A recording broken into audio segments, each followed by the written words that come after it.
Hey, everybody, it's Mark Pattison. I'm back again with another great episode of Finding Your Summit, all about people overcoming adversity and finding their way. And this week, I've got another rock star, which absolutely will blow your mind in terms of staying with it, not giving up, overcoming time and time again, and ultimately getting to where this woman has wanted to be for a long time, and that's healthy and alive and well. But before I get there, I want to remind everybody that I would love a ratings and review.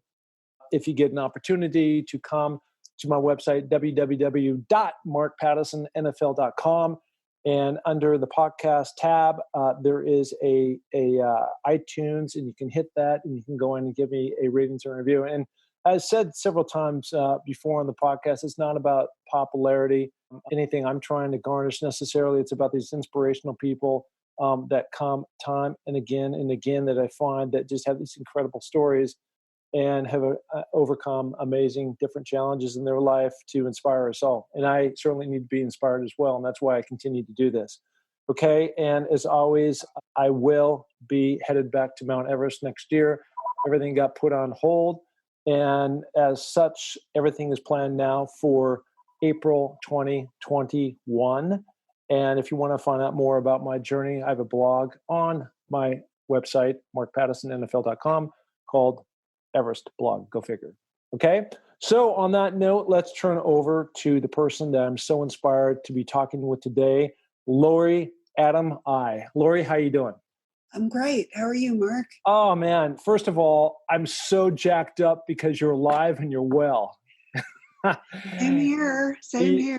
I know. So we had a mutual friend. So I want to give kudos to our common buddy, David Gordon. He's a gem. He's one of my best friends. Love the guy, love his family, love his kids. And whenever he suggests somebody or a book or an audio tape or something I should read, I always do it because Gordo's got the heart of gold. And so when he referred you and I started taking a look at your story, I was just blown away about what you've gone through. And, you know, for anybody gone through 12 years of cancer and remission and back at it again, I mean, I can't even begin to understand what that journey has been like, because obviously I've not lived that. That's been something that you lived. But I mean, let's go back to 2 years ago. It seemed like you're this successful CEO, running the company, life is great, married, kid, and then all of a sudden, you know, your world gets rocked. So, yeah, I was 46 years old, and I was, as you said, I was running a company. It was a financial services company, traveling a lot, you know, every month on the road, London, New York, Boston, wherever. You know, had a little kid who was, 4 or 5 years old. And I just started to get really tired. And I just thought, something's really wrong. And I couldn't get the doctors to take me seriously. I think it was a combination of the fact that I have blonde hair and maybe there are hypochondriacs out there or something, but I was definitely, my concerns were dismissed over and over and over again. You know, you're 46, you're a new mom, you're running a company, you're traveling, I'd be really tired too. And look, your blood work's all fine. So, don't worry about it. You probably just have allergies and this is causing sinus infections, blah, blah, blah. And I just knew in my heart something was really wrong with me. Come to find out, I had to finally get rid of the doctors I was seeing who would not listen to me and go to a whole new set of people who finally sent me in for a CT scan. And come to find out, I had a mass the size of a grapefruit in my abdomen. And I was stage 4 cancer. It was throughout my body, in my lungs, on my scalp, in my tear ducts, in organs. I mean, it was everywhere. And so here I am, whoa, wait, I'm not okay. Come to find out it's an incurable type of cancer. So it was a form of blood cancer, non-Hodgkin lymphoma, that I was told, well, look at the bright side, it's treatable. And I'd say, yeah, but it's not curable. No, it's not curable, but it's treatable. Well, that's all fine and good if the treatment works and you can get a break and you can be well. But unfortunately for me, the story was I would get a treatment and then it would come right back. So I was what they call a frequent relapser. And so this diagnosis back in 2006 was, with something that at the time had a brute force chemotherapy treatment and a bunch of other things they were trying, but nothing was really that effective yet. So, that's when I learned that it wasn't such a pretty picture. Yeah. So, and I'm going to be a little intrusive here just because I'm asking somebody who's actually lived this. And this is almost like asking the question, and I've asked this question to somebody who literally, he was in the military and he was shot and he was killed and then he came back, 2 minutes later or something. And so he literally crossed that threshold. When you are sitting at this new doctor's office and they come in, and on one hand it's relief because finally is somebody finally acknowledging that what you have is not trivial, or it's just in your mind, or it's just because you're traveling all over the country with a small newborn at 46, but truly there is something that's wrong. So on one hand that's relief because now there's an answer. But on the other hand, when somebody comes in, the doctor comes in and breaks that kind of news to you, what is that like? I mean, what was going through when that hit? Do you just turn into a hot mess at that time, or can you not think, or is it like a freight train? I mean, what is that like? So I remember the day so clearly. It was Good Friday, 2006. Okay, so it was Friday, and Sunday was Easter, and I was supposed to fly on Monday to Chicago. And then Tuesday, I was flying to New York. We had a series of conferences for our clients scheduled. And of course, being the president of the firm, I would be doing the keynote address and meeting with our key clients, et cetera. So the doctor comes in and says, well, you have a mass the size of a grapefruit in your abdomen, and it's clear there's disease in your lungs. He said, so you may actually have two types of cancer. You may have whatever's in your lungs, and you may have whatever's in the abdomen. At the time, they didn't know it was all the same thing. And my immediate reaction, and he said, oh, and so on Monday, I've made an appointment with you to see an oncologist. So the doctor that I was seeing was an internist who had discovered the mass and the illness. So he said, oh, I've got an appointment with you on Monday to see the oncologist for full scans and workups, et cetera, et cetera. And I said, oh, I can't go. I have to go to Chicago on Monday. And I'm going to be gone all week. And he said, really? And I said, yeah, I can't do it next week. So he's looking at me like, okay.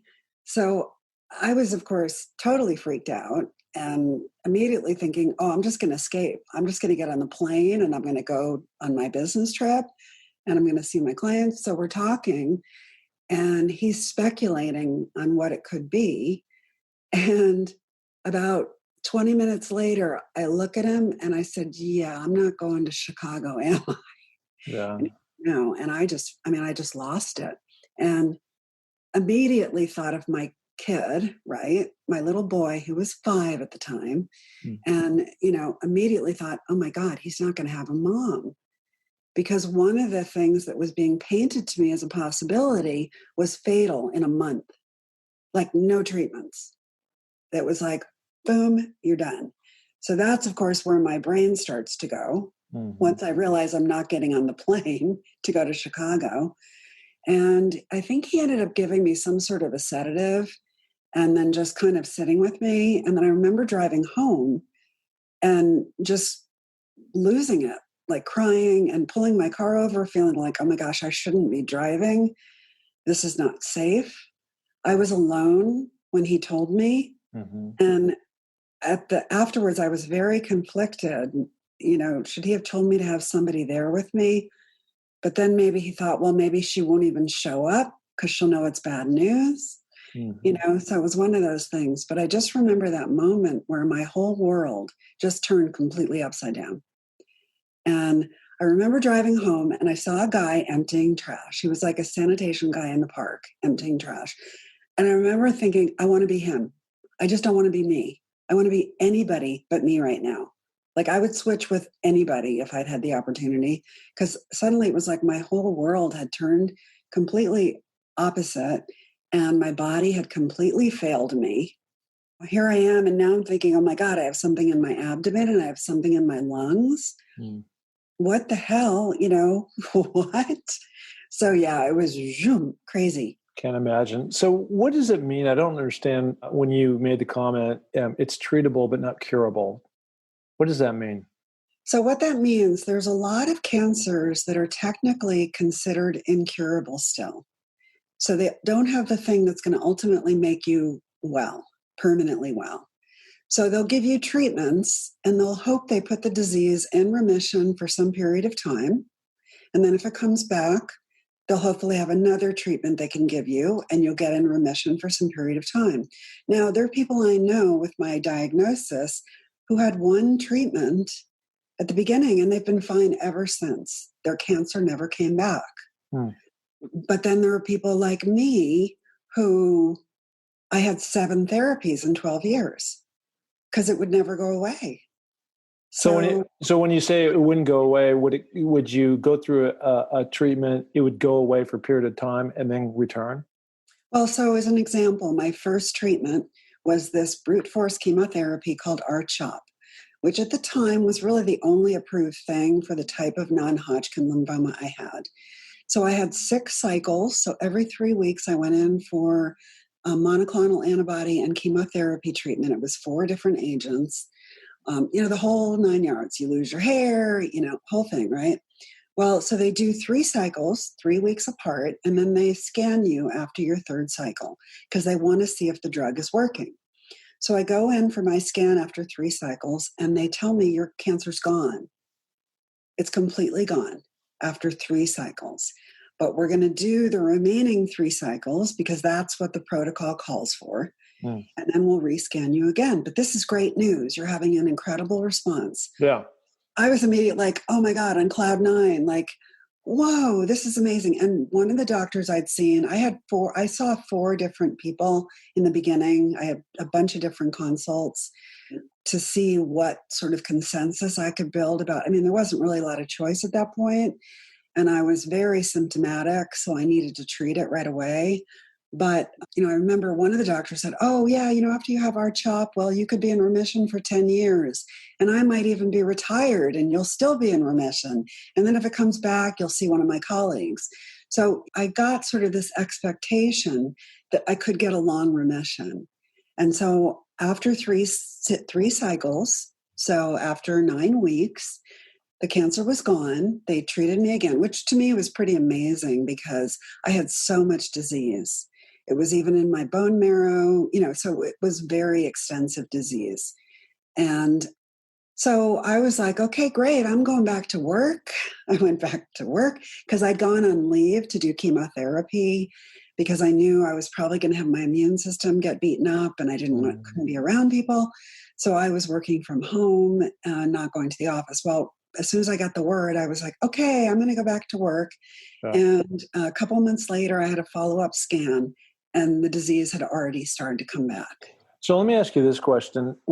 What is worse? Is it worse to have this disease like infested all over your body? Or is it worse? I'm talking about the way you feel, right?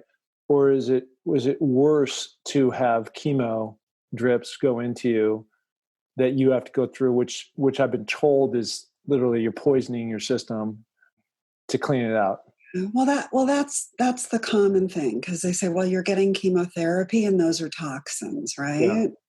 But I looked at the chemotherapy as my partner, and like I draw a little red heart on my chemo bag because. But I'm asking a slightly different question, which is how did it fit? I'm asking more the physical part, not emotionally or intellectually.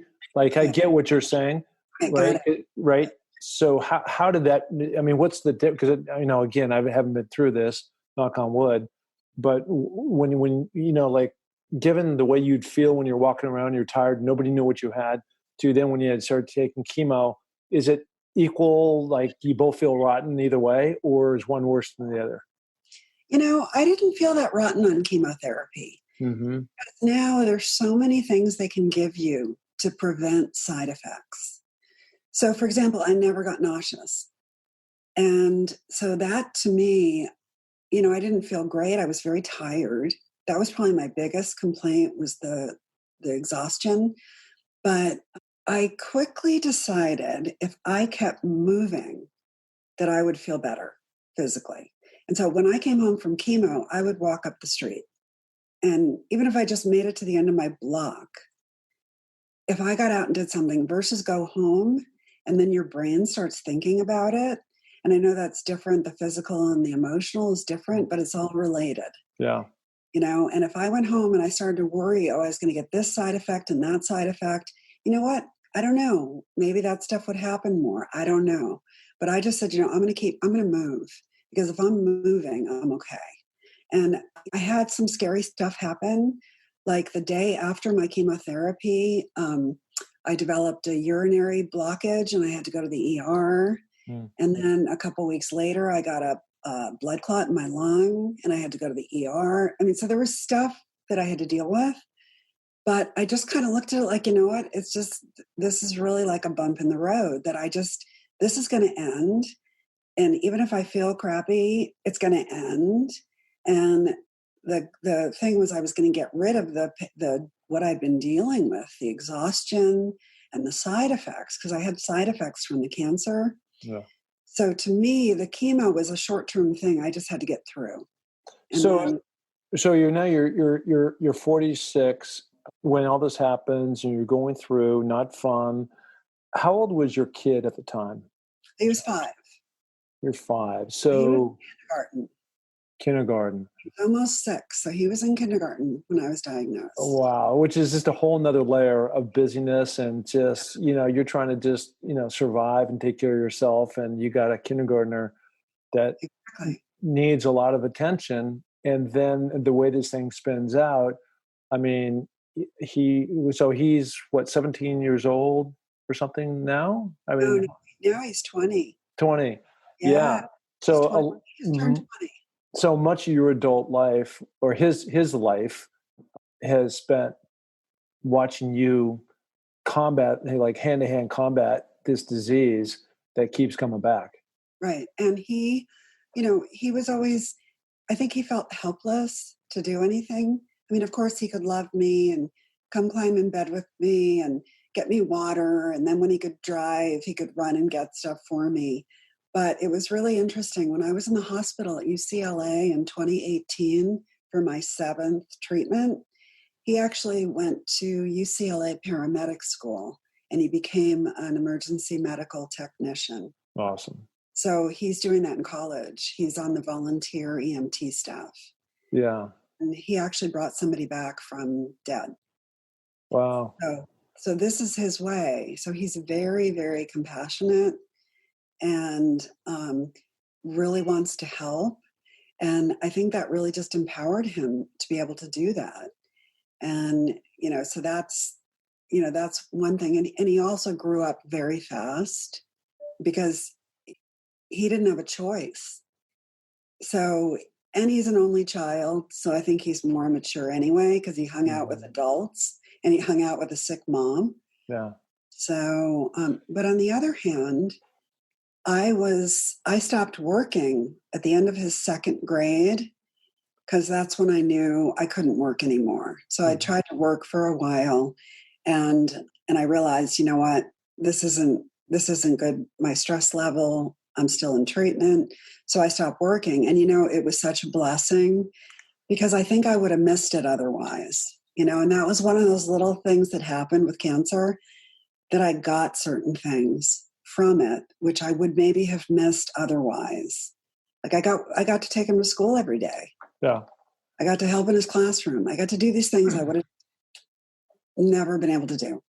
Well, I think the lesson is for all of us is at the time that we're going through a tough time. And today I am here talking to you on April 7th, and this podcast will run in a couple of weeks. I'm not sure exactly what date, but it will be a time in the future. And as you and I sit here and talk today, we're going through this massive crisis worldwide that's affected the whole globe. just on a little teeny tiny micro scale, my trip to Everest got canceled. And on a macro scale, we've got real deaths happening and people affected with this virus, coronavirus, affecting them. But somewhere in all this, there's always a gift. And a lot of times it's hard to understand the gift. And maybe the gift for us right now is the gift of coming together at some level. And we're not out. It's this whole social distancing, yet stay in your house. And many people are staying together, or there's birthday parties where people are driving down the street and getting creative and everybody's writing on the sidewalk with chalk. I mean, there's things that we haven't done, since World War II. And here we are kind of back to ground zero. And for you, maybe the gift was for sure spending more time with your son, but also the gift of the sickness that you went through to inspire him to go off into this career and have a clear vision of where he wants to go in his life of helping others. And as you said, bringing some already at just a young age of 20 back from the brink of death, which is, I can't even imagine what that would be like if you're involved in something like that. Right. So the gift, that sometimes it's hard to see again, but it plays out in a different way. So when you keep going back on and on over and over, and you're, round one, round two, round three, and this is the new game plan, and this is the new game plan, and tweaking the therapies, the strategy. I mean, is there any point in time during this 12-year, 7-time relapse saga that you just want to throw the towel in? No, I really, I'd have moments. It was mostly right when I found out that the cancer was growing again. So maybe I was on a treatment that I was taking that, I'd been on for some period of time that was keeping me stable. And, for me, stable disease was just fine, because stable disease meant other things could get into the pipeline that could come along that could maybe eventually cure me of my disease. But, those times when I would find out or I would feel something, because I oftentimes had palpable disease. So I would be like this, and suddenly I'd feel a lymph node. And, it was that feeling of, oh God, here we go again. Yeah. And I was always very active in terms of trying to find new treatments that were, that had potential to have maybe better results and fewer side effects. And that's the way it's going with cancer research, right? So, but I was always focused on that, but I always felt like I had to do it. Like I had to go talk to 5 doctors. Yeah. And in the beginning, I felt very much that way, that I went to 4 different places to get treated. My first 4 treatments were 4 different places. And then I was out of treatments after my 4th relapse. And, I found a clinical trial happening at UCLA. And that was when I made the switch to UCLA. But I would say it was that point where you first find out it's not working. And it's not like I'd done it once, it was like 2 times, 3 times, 4 times, 5 times, 6 times, and it was just really discouraging. But bottom line, I kept thinking about my son. I kept thinking like, and people would say, I had someone say to me, oh, kids lose their moms all the time and they're fine. And I was like, that's not okay. That's not okay. So, I just my thought kept coming back to my son. And my husband would say, well, what about me? You're not worried about me? I said, oh, you'll find another wife. But, a child can't get another mom. They have one. Yeah. Right? So it was always that thought that would get me back on my feet again and go out to find something else, to do more research, to try something else, because I just thought, I just got to keep going because it's got to get better. Yeah. There's what you're talking about to me is very metaphorical in terms of life. And one of the things I've talked about a lot because it's had a direct impact on me is just really trying to, you're talking about your purpose, and purpose can change. Purpose isn't always about raising $1 zillion for some treatment or climbing a mountain, but A lot of times it's just your personal struggle and where you're trying to go. And you have to have that strong why. And that's, that's the main core element in all that to have somebody push through, get to the other side, climb the mountain, metaphorically speaking, and come down to the other side of when they really have a clear vision and path on the reason why they're doing this, because it's just too easy to quit. If you didn't have a son, maybe you would have quit, or maybe you would have gravitated towards something else. I mean, we never know what those answers are going to be, but you got to find something. And it's anywhere from survival to just, I think, setting big goals in life that have a lot of challenges to them. And that's what helps sustain.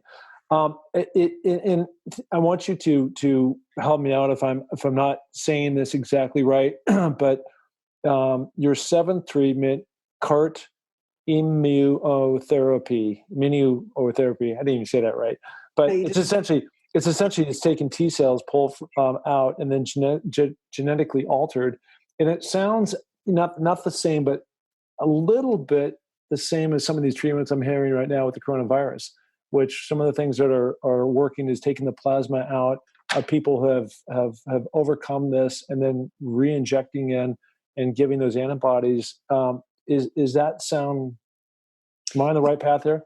What's really interesting is so it's CAR T immunotherapy. Okay. It stands for chimeric antigen receptor T cell therapy.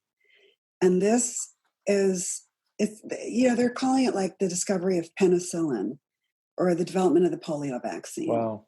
I mean, it's truly, it's amazing. And I heard about this first in 2011.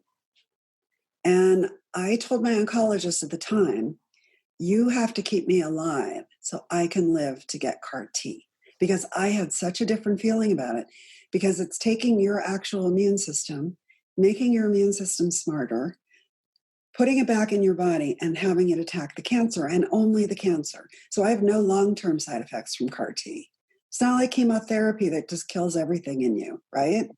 So yes, so what they're doing with plasma is these immune systems of people who've had coronavirus. I mean, as much as my little pea brain can understand, they express like antigens in their body to the disease. So if they can put that into somebody else's body, that will be a natural vaccine, if you will, against the coronavirus. But what's really also very interesting about coronavirus is the side effects of coronavirus are almost identical to the side effects that can happen with CAR T. Because your body gets so overwhelmed and your body produces this massive immune reaction. So it causes really high fevers. It causes very high heart rates, very low blood pressures, potentially brain seizures, where you get put on breathing machines and put in a coma. And that's exactly what happened to me after CAR T. So I'm reading this and I'm saying, well, they're all having cytokine release syndrome, which is what it's called, when your body goes into this massive shock and doesn't know what it's hitting you. And what happened with me with CAR T is, so they take out about 1 million of your T cells. And your T cells are part of your immune system. Mm-hmm. You have T cells, B cells, natural killer cells, all these different things that are supposed to protect you. So T cells are one of your first line of resistance. They take out 1 million of your cells and they put it in a lab for a month and they grow it in combination with a deactivated HIV virus. Okay, so that's pretty wacky, right? Yeah. So HIV has killed 40 million people in the world, right? Yeah. And now there's a small number of us whose lives were saved because of the HIV virus. And they deactivate it so that it does not cause HIV and AIDS. But what it does is it allows them to program your cells to get into your cells with a target that can then be used against your cancer from your own immune system. So then they grow it in the lab to 1 billion cells. Yep. And then on your birthday, day 0, which for me was July 16th, 2018, they put the cells back in my body in the hospital, and then you wait to see what happens. And some people get very mild side effects, just like with the coronavirus. Some people get a very mild size disease and mild side effects. But then there are other people that get a much bigger reaction, and that's what happened to me. And it's interesting because with CAR T, the side effects of CAR T, they believe, are correlated directly with the amount of cancer you have in your body. So the oncologist estimated I had 8 pounds of cancer when I went in for CAR T. So I'd had my relapse, and it was a massive relapse, and it started to grow really fast. And so and we tried to pre-treat it to shrink it, didn't work. So I went in with major disease, and they were really scared. And, was I scared? Yeah, but I had no other choice at that point. That was the only therapy. So I was the first patient at UCLA in my trial. There were 5 of us. And because of the size of disease, I had every side effect in the book. And I did cross over. When they were putting me into when I started to have brain seizures, so I had like a dozen brain seizures, and they had to put me in the coma because they were going to lose me. And I had a near-death experience that I don't know if it's because I've read about them. So, I kind of had this idea, okay, this is happening. But when it was happening to me, I heard a male voice say to me, "You have to go back for Gus." Gus is my son. So I hear this, and I'm traveling. I feel my spirit flying, and I'd been in so much extreme pain. Suddenly I had no pain. Like my pain was gone, and it was beautiful. It was like I was just free. And then this voice says, "You have to go back for Gus." And I pulled myself back in. So I don't know. Was that because I've read accounts? Maybe. Don't know. But yeah, it was a pretty wild experience. So a lot of things in there. Yeah, no. So I want to unpack a little bit. So the first thing, just based on what you just described, is nothing short of a miracle, and people can come to their own conclusions on what that might be. But has that made you more religious in terms of your day-to-day life? There's a word called religion, and there's a world called spirituality. Yeah. And, I grew up Protestant, back east, going to church, going to Sunday school, getting, doing the whole thing. And I just gradually over time had moved away from organized religion because, I don't want to get into religion here really, but I just felt like it was just too restrictive and there were just too many rules. And so I've always viewed myself as more of a spiritual person, to use the principles of, do unto others, etc., but without all the organized stuff that goes around it. Yeah. And so, no, I've always felt there was something beyond. I've always thought that way. And when I was diagnosed and all I went through over the years and the fact that I survived, multiple pulmonary embolisms, all kinds of stuff that happened to me. And people would just say to me, "You have an angel," because, the nurses just couldn't believe it. And, and that's why too, I felt like what I was doing, like when I got sick and I was running this company, it was suddenly so empty to me. It's like, here I am making money for other people, right? Because that's what we do in financial services. We teach people how to run their portfolios more effectively so they make more money for their clients and for themselves. And suddenly it was just like, this just doesn't make sense to me anymore. Why am I doing this? And, so that, and, maybe if I hadn't got cancer, I would still be on that path, still in financial services. I don't know. But to me, it became much more about helping other people.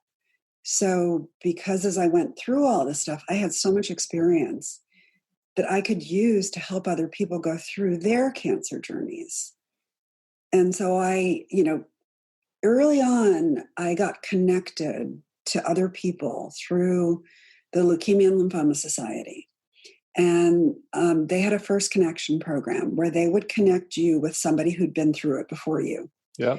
So I remember talking to somebody early on who really helped me. And I thought, if I survive, I want to do the same kind of thing for other people.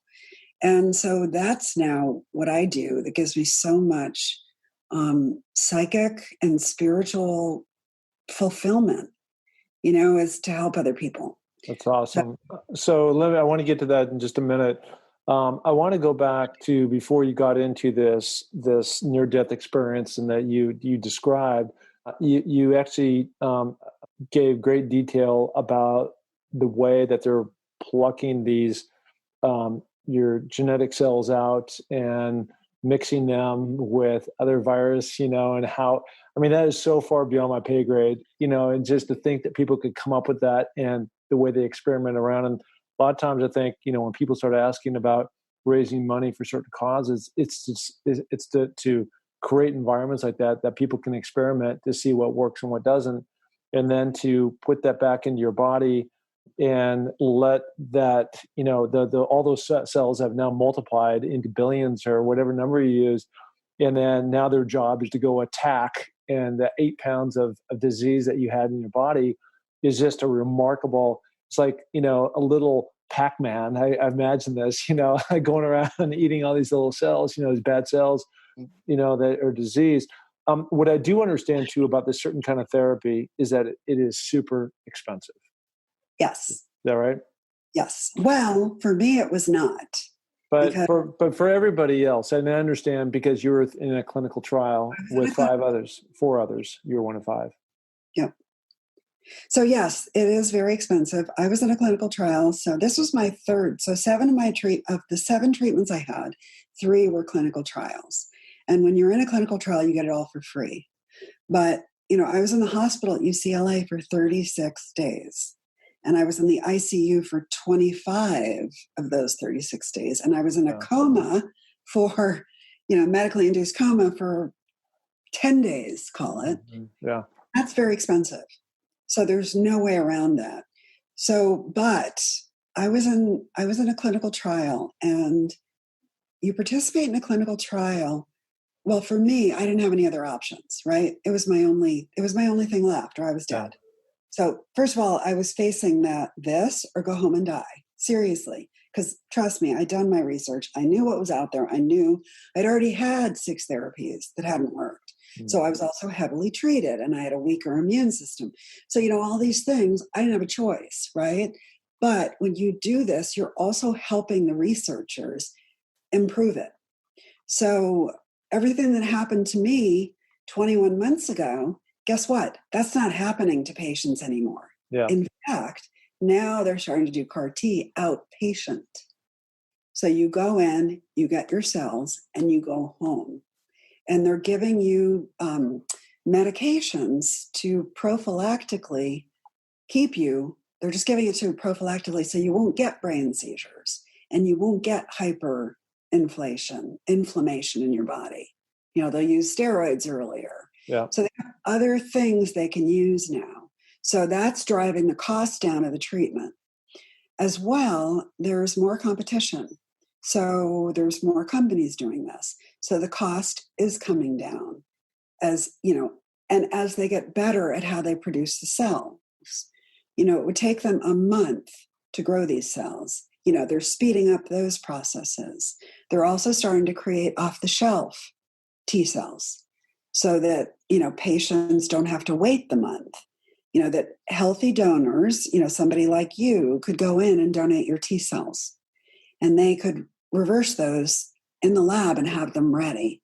And when there's not the crunch, if you got to do it now and in a month, you could go pluck those cells off the shelf anytime. Mm. So all of these things are going to drive the cost down. But the reality, Mark, is that all these treatments cost a lot of money. And in some cases, CAR T is going to prove to be a bargain, because if you get it and you're cured of your cancer and you have no long-term side effect, you don't have to go back in for another $200,000 a year treatment, right? Because that's what a lot of the stuff costs. So, if you look at it sort of, pay now versus pay later, ultimately, it's not going to prove to be as expensive as we might think, because, and again, they're getting better at it. So.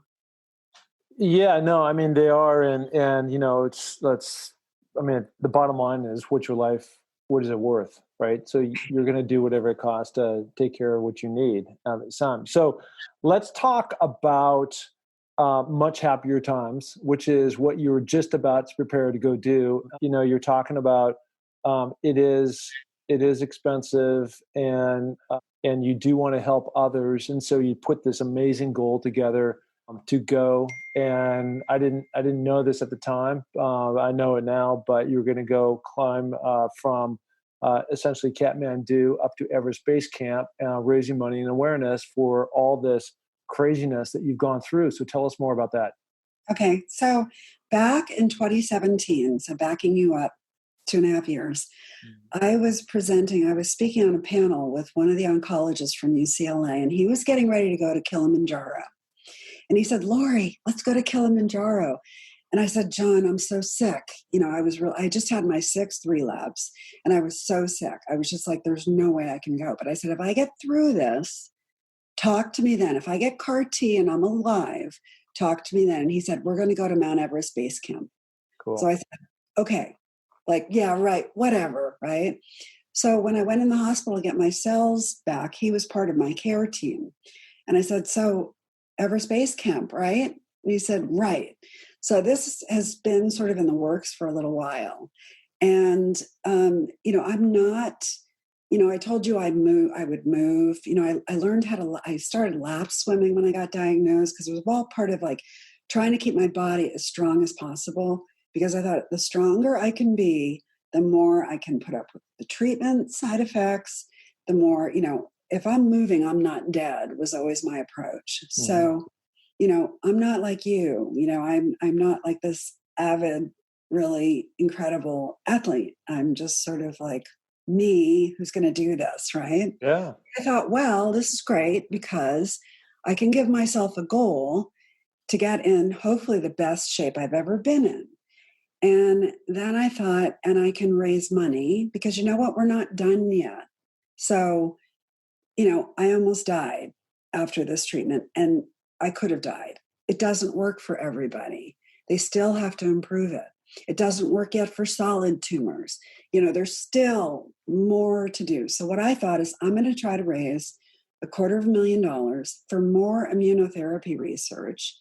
And I'm going to try to get some people to go with me. So 2 of my oncologists from UCLA are going, or were going to go. And my trial coordinator from 2018 was going to go. And I'm bringing along a documentary filmmaker, because we're going to make a documentary, because I want to give other people hope that you too could overcome it, that you too can figure out how to survive something that really on the face of it was just a death sentence, right? So, my whole purpose of Everest is to raise the money, and I'll be able to choose the immunotherapy projects it goes towards. So to try to, because you know what, we're still not there. We need more funding. We're so close, but we're not there. So to do that, but to create awareness of CAR T, because there's still a lot of people who don't know about it. And, there's trials happening. It's approved for certain kinds of things, but there's still a lack of awareness. And, I live in Los Angeles, and I have access to some of the greatest cancer hospitals in the world right here. But, if I lived somewhere in the middle of the country, or didn't have access to good insurance, or, I might not know. So I'm trying to create awareness, and I'm trying to give other people hope, that I should have, it's not necessarily true that I should be here, So I need to let other people know that they're not alone, and they too can overcome something like this. Well, look, you're a gift and to the universe, and you're put here to go through all this stuff. I don't know why you were chosen, right? But you were, and now you're turning around and paying it forward, and that's what this is all about, right? And you've gone through probably the hardest journey that anybody could go through. You've certainly your son has benefited from this in terms of what he's doing today. And now you're turning around and raising money. I know you've raised about a third of the $250,000 that you're out there. So you're well on your way. And probably just like me, it was somewhat of a blessing that the Everest project, if you want to call that, for both of us got pushed out. I've been raising money for my daughter who has epilepsy, and so we called that Amelia's Everest. We actually raised the original goal, but now there's going to be a new goal, right? And we're going to go even higher and try to make that happen for her. So where can people find you and or contribute to this wonderful cause? So I have a really easy fundraising page to remember. It's on bit.ly, bit.ly/CAR-T SuperGirl. CAR-T SuperGirl. CAR-T SuperGirl. One word, lowercase, and that'll take you to my story, so you can see, kind of some of the reasons why I'm doing it, and give you the ability to donate. Awesome. Well, listen, we're going to put that in the show notes. And I got to tell you, it's such a gift from, again, David Gordon to connect us together, to listen to your story. And again, even though I haven't been afflicted with this disease, I never want to get it. Obviously, I need inspiration like anybody. And the reason why I continue to do this over and over and over again is to connect with people like you, to meet people like you. And I'm really fired up that next year I'm going to see you at Everest Base Camp. That's right. So you're going to go up and down from Everest Base Camp to the top, right? Yeah. So you have to go up to A and down, or up to, what do they call it? Everest Camp 1, Camp 2. Yeah. I mean, yeah. So it will be hardcore and I train crazy, but again, when you're climbing at that kind of difficulty and that, all the extreme conditions that are up there, there are times when you need to have inspiration push you through. And certainly I'll remember this because I'll see you up there, I'll high five you, I'll give you a hug. And then, I'll make my way through the Kuma ice field. So listen, thank you so much for coming on the pod. So appreciate it. And look forward to broadcasting this out, this message of inspiration to everybody. Great. And let me know when you're going and we'll coordinate. Absolutely. Thank you so much. Sure. Thank you. Okay. Bye.